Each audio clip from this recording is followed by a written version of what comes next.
What's up mga tol? So may i-repair naman tayo ngayong umaga doon sa guba, no? So ang sabi ng customer, tumawag, hindi na daw tumutunog yung videoke machine niya. So samahan niyo ako mga tol. So bago yan, mag-intro muna tayo.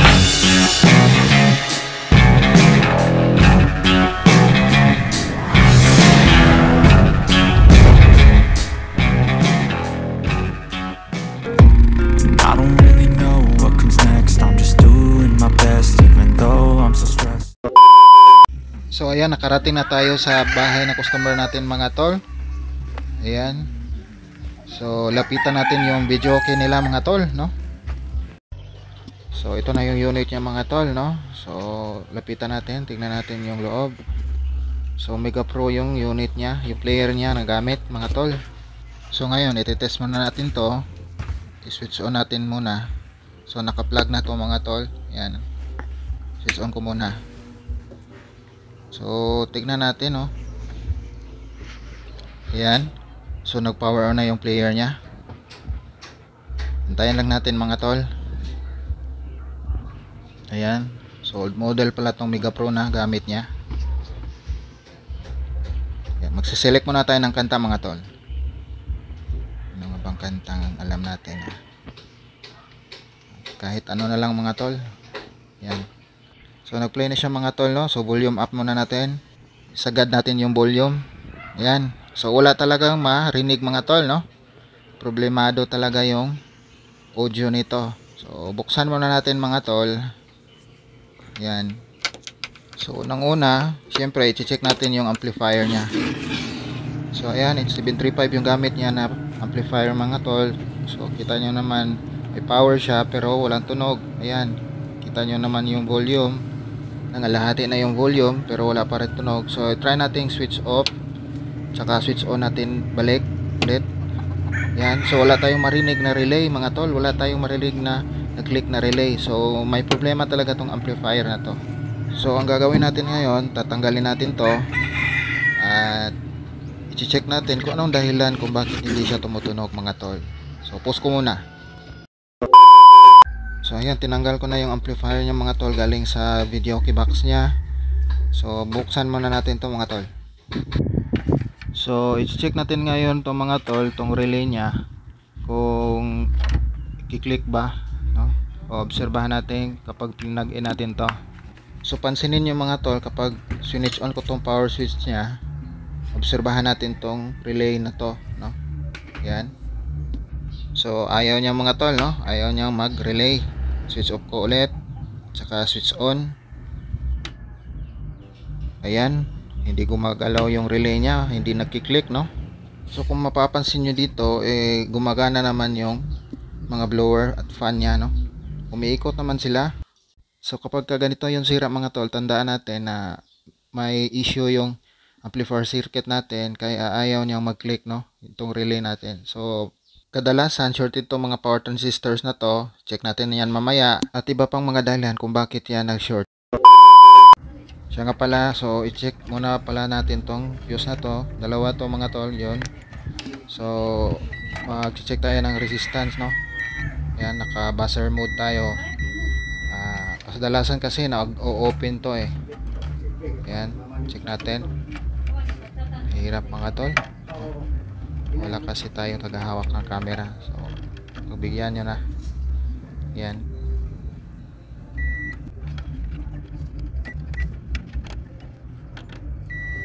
So ayan, nagbus naman siya mga tol. So meaning okay siya mga tol. Okay tong fuse na to, buo pa. So check natin yung kanila. Ayan, nag-dive si tester. Wala namang tubig, nagda-dive. So ayan, ito naman kabila yung i-check natin. Ayan. Yun, no? So tumunog naman siya mga tol.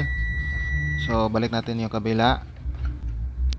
So okay siya mga tol, no? Nag-bus naman siya. So hanap tayo ng ibang mga problema dito. So meron lang tayo napansin mga tol, itong resistor, ayan. Klarong klaro naman, no? Nasunog talaga, no? So tingnan natin kung ilang value nito. Pero wala tayong ikakabahala dyan. may naka-indicate naman na numbers, reference number doon sa board. So maliban sa pagkasunog nito, may napansin din tayo dito, no? Sa may bandang taas. Ayan, nag-open na siya mga tol. Galawin ko muna mga tol para makita nyo. Ayan, kita nyo? Open na open yan mga tol, no? So nasunog rin siya. Ngayon alam na natin na may mga problema dito or dito sa mga power transistors niya. So may nakita rin tayo dito na mga itlog, no? Mga itlog ng dinosaurs. I mean itlog ng mga butiki mga tol. Ayan. So iniitlogan na pala to, no? So may nakita nga tayong kalansay ng butiki rito. Ayan. Ayan. So baka malamang sa malamang ito yung cause, no? Kaya may nasunog na resistor. At ito pa mga tol, no? Maliban dito, nasunog to. Kita nyo to? Bloated siya mga tol. Lumubo na yung capacitor niya mga tol, di ba? Kitang-kita nyo naman dito. Okay naman tong mga capacitors dito. Pero ito, lumubo talaga. Ayan. So papalitan natin to mga tol, no? So 100 volts yan, 100 UF. So pansin din natin tong 5 watts na resistor dito. Maluwag-luwag na. So parang kailangan din natin tong i-resolder muna. So ngayon na-check na natin lahat mga tol through visual check, no? So babaklasin na natin to at i-resolder muna natin. Yan. So after mahina ko na lahat mga tol, tinanggal ko na rin tong mga sira na pyesa niya, itong capacitor na to. So value nito 100 volts, 100 UF. Ayan. So galing to dito. Tsaka ito naman sunog na resistor. Dito ko na lang binase yung value niya mga tol sa kabilang channel. Ayan. So 270 yung value nito. Kasi sunog na yung kabila. Na erase na yung reference number niya doon. So advantage talaga kapag ang nire-repair mo amplifier mga tol. Kasi may reference number siya eh. Tsaka may kabilang channel na pagbabasihan kung ilan yung value. So ito na yung resistor na ipapalit natin mga tol. Same value lang naman to. Pero medyo maliit nga lang yung wattage, 1/4. Pero ipaparallel na naman natin. Kasi okay lang naman yan. Wala na kasi tayong mahanap na mas malaking wattage. So ayan mga tol. Kinabit ko na pala yung resistor na pinarallel ko. Yung 270 ohms, no. Tsaka nag-jumper na lang na rin tayo dito. Ayan. Yung naputol kanina na jumper. Tsaka ito naman, tinanggal ko na muna yung mga power transistors natin kasi kadalasan talaga ito nasisira mga tol. At tsaka hindi tayo nagkamali, may nakita tayong short kanina. So na-test ko na to pero papakita ko pa rin sa inyo. So ayan, gagamit tayo ng analog tester para dito mga tol. So dalawa yung nakita nating sira kanina. Ito yung C5200. Yan, short siya mga tol. Ayan, kahit anong balibaliktad natin yan. So leak yung kabila. Ayan. So sira talaga to mga tol, no? C5200. So ito namang A1943. Check natin. Ayan. So ayan, sumagad siya mga tol. So ito klarong shorted talaga to. Ayan, so para sa mga newbies, ano ba tamang reading ng isang okay na power transistor? So okay to, no?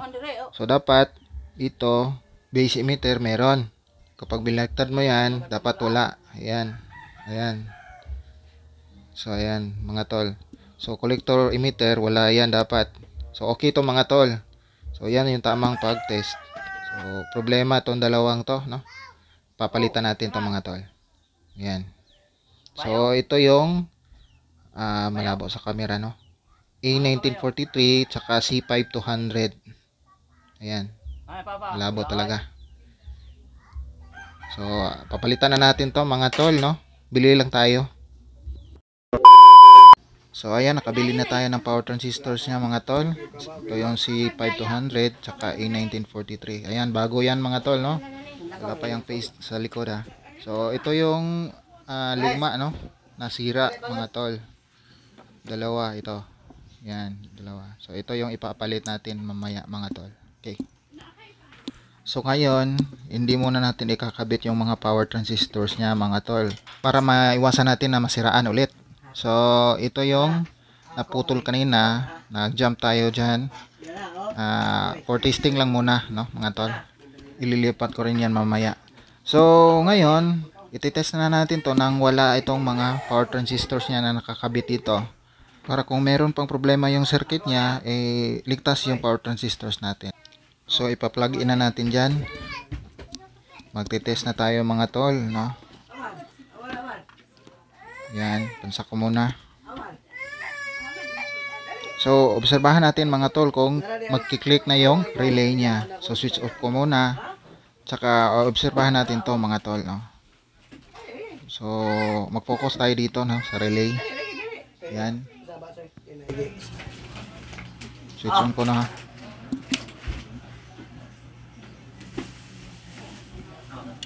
Ayan. So, nag-click na siya mga tol. Kita nyo? Yan, happy ko. Nag-blurred siya. Hirap ng ganito mga tol, no? Malabong camera. Ayan. So, nag-click siya mga tol. Kita nyo naman. So, kapag kaganyan mga tol na nag-click na yung relay niya, meaning to say, wala nang shorted yung mga power transistors mo. Pero, meron pa rin tayong i-check na voltahe dyan na dapat i-normalize natin. So, dapat may masukat tayo na around 0.4 volts, 0.3 volts DC, no? So, dapat meron yan, no? So, ang tanong, saan tayo magsusukat? Saan yung test point, no? So, ipapakita ko sa inyo mamaya para masundan nyo ako. So, itong paraan na to, para lang to sa mga newbie. Yan. So, ngayon, magsusukat na tayo ng mga tol. So, dito tayo magsusukat sa mga power transistors niya gamit itong digital multimeter natin. So, terminal ng base emitter yung iti-test point natin dito. So, dapat may masukat tayo around 0.3 volts DC. Ayan. So, meron, no? So, normal tong channel na to. Dito tayo sa kabila. Ayan. So, meron naman 0.3 dito. Ayan. 0.3 normal. Ayan. 0.3 ulit. Ayan. 0.3. Dapat 0.3 lahat ito, no? Tagal. Wait lang. Para ma-sure natin. Ayan, 0.3. Ito sa kabila. Mahirap talaga tong isa lang yung